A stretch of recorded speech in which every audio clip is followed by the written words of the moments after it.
And, it seems, while it seemed very ominous for a long time, as all these women came forward up to, I think, 22, the recent tea leaves kind of suggest maybe something else, which we'll get to. Also, Mike Tomlin gets the extension. Where's the pressure for Tomlin? Should there be any in Pittsburgh? All things will hit. Let's hit the Lakers now, Teak. The return of Anthony Davis coming any day now. LeBron not far behind. So when you look at, we've said for a long time, we've said, listen, as long as the Lakers are whole by the playoffs, and it doesn't matter if they're an 8 seed or a 7 seed or a 6 seed, even if they're at any point below the, the 4 is the cut line to host the first round series.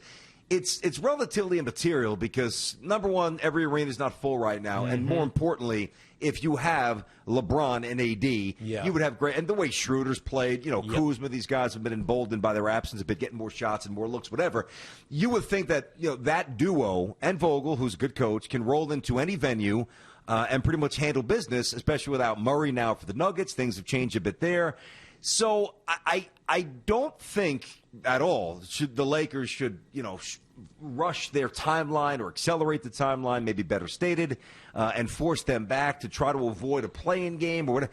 But there is a little urgency here only because of LeBron's age and because, time's ticking. As great as he is, you don't have LeBron 5 or 6 more years. How should they play this? Yeah, no, I think I think they need to do like they did at the beginning of last season. As soon as both these guys are cleared and healthy, and they say they can give it their all, that is 35-plus minutes, then they need to put their foot down. I don't think they should ease their way into this, BT. I feel like by easing their way, they do themselves a disservice of catching up to where they need to be. And I'm not talking about, like, chemistry. They have chemistry. I'm talking like conditioning and getting used to playing a full game and having an urgency in the, second quarter, then pushing that all the way through to the fourth quarter like they did last year, which set them up for the championship run that they went on. The problem, and I think the problem isn't LeBron, because I think LeBron's injury, the high ankle sprain, those suck. I mean, because it's really a ligament. It's not. It feels like we're talking bone, and it's just like something, but it's a ligament, and you don't really know how good it's going to feel until you actually go out and do something on it. But ultimately, you can push through it. It's kind of pain, right? What with Anthony Davis, and a potential Achilles tendinosis. It's a calf.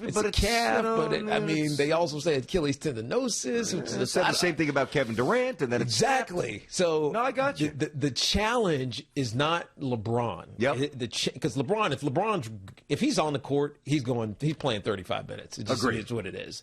The challenge is Anthony Davis, who has a long history of tough injuries that have knocked him out of important parts of season. Mostly these were the Pelicans, obviously. But still, I worry about him more than I worry about LeBron. So do I. But I think if LeBron is back, it still gives them a chance to push through to the second round, maybe even the third round. The question is, how do you manage AD? And that's an answer I don't have, because I don't know AD's mind. I don't know his mindset. Remember KD? KD had the same injury. You just mentioned it. As soon as KD was cleared to play, you knew he was going to come back and play, even if it ended up snapping it. AD, I don't know. We haven't experienced that enough in his career. I think the level of urgency, and again, I don't know what's in his heart right now, but the urgency for Davis should be, somewhat diminished based on the fact that they already got the championship a year ago. You're right. I'm not saying you mail it in the rest of this year, and I'm not saying you necessarily punt for next year. I would play it differently with Davis, though, if I'm the Lakers, because, I look at, there's a couple of, you look at it through the prism of the remaining part of this season and the pursuit of defending the championship, which is obviously something very tangible. But I'm also looking at AD much more than LeBron as a bridge to my future. Yes, because he's younger. As an organization. Organizationally. And again, if I didn't have the championship last year, all right, LeBron came first year, he got hurt his groin against the Warriors, missed 40 games. All right, didn't do anything. If they didn't win last year, year 2, didn't win the championship. Here we go, LeBron, mid-30s, contract's up pretty soon. Not that he's going to necessarily leave, but the time's ticking, odometers starting to attack on those miles. We got to win. Then it's like, to me, I would almost throw caution to the wind and organizationally do whatever it took. And I would live with that decision if I'm running the show. Like if one of the guys went down and if it was a serious injury, I can look myself in the mirror and say, you know what? We brought LeBron here to win a championship. We brought AD here to win a championship. Again, this is all under the auspice. If they didn't win it last year, hey, we're going for it. And if something goes awry, then we'll deal with it. And I've got to be big enough to take those bullets from the media, and I'll handle that. You know, if I'm Pelinka, Bus, whatever, however you want to frame it.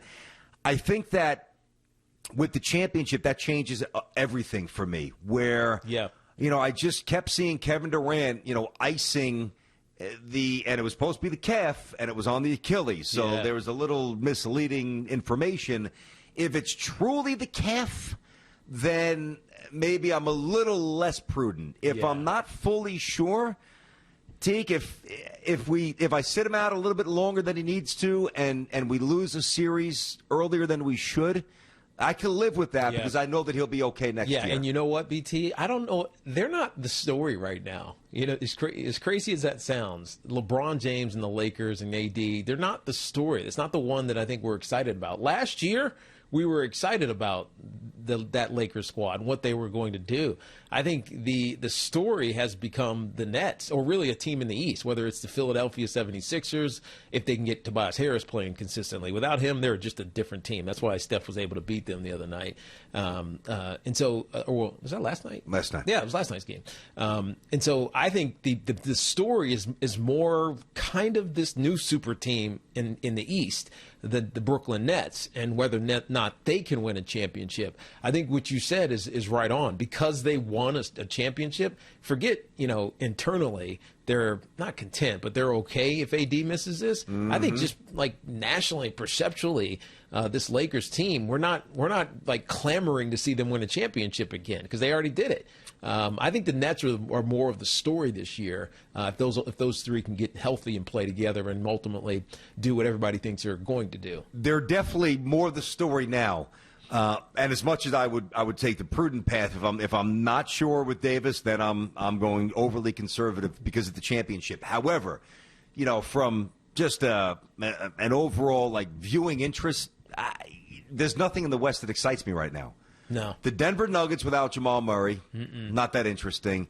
Doncic is great. They're going nowhere. All right, the Clippers, you're going to take the baton? All right, we'll see. They're still not playing together yet. And they still don't excite me the way the Lakers, right. Like the Lakers, if you get Lakers Nets, or you get, which is what I think the NBA should certainly want, or even if you get Lakers Philly, then that's pretty good stuff. Yeah. What about Jazz? You don't like the Jazz? I like the Jazz more than most. I mean, I always give the Jazz love. But they don't excite you. I mean, do you really want to see that? Do you want to see that in the finals against the Nets? Do you want to see that? Probably not. Probably not. Now, the only thing that will be interesting is that because they've been together for so long, Snyder's been there 8 years, and they've got their core outside of Conley with the last year or two. But everybody else, Spider's been there, and Ingles has been there, and Gobert's been there, et cetera.